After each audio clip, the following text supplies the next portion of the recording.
So good day sa lahat. Ang mensahe na to ay para po to sa gustong magiging isang content creator. Alam nyo, sa totoo lang, hindi po madali ang pagiging isang content creator, lalo na kapag baguhan ka pa.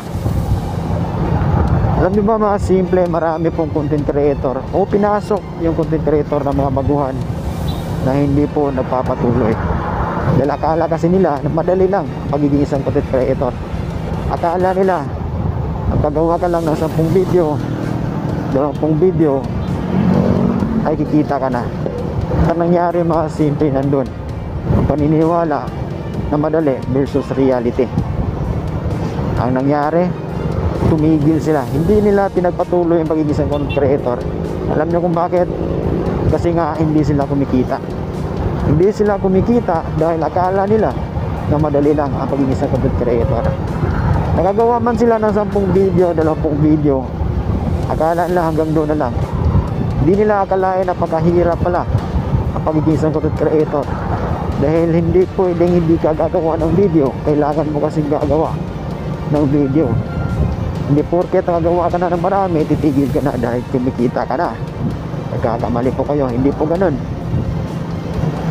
Dito sa social media mga simple, lamang po ang masipag, lamang po ang madiskarte, lamang po ang may alam.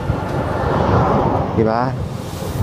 Kung gusto mong kumita dito sa social media mga simple, sipagan mo lang, habaan mo yung pasensya mo, tibayan mo yung loob mo, at siyempre yung tiyaga mo dapat doble.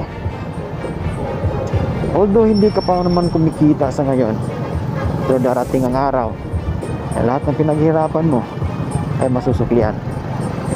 Oo, kagaya ko po mga simple, baguhan lang bilang isang content creator. Pareho tayo, hindi pa kumikita, pero nakikita nyo pa rin ako ngayon na hindi pa rin tumitigil. Dahil alam ko may kapalit din ang sipag na to. Alam ko balang araw masusuklian din ang sipag na to. Alam ko balang araw makakamit ko rin ang matagal ko ng pangarap.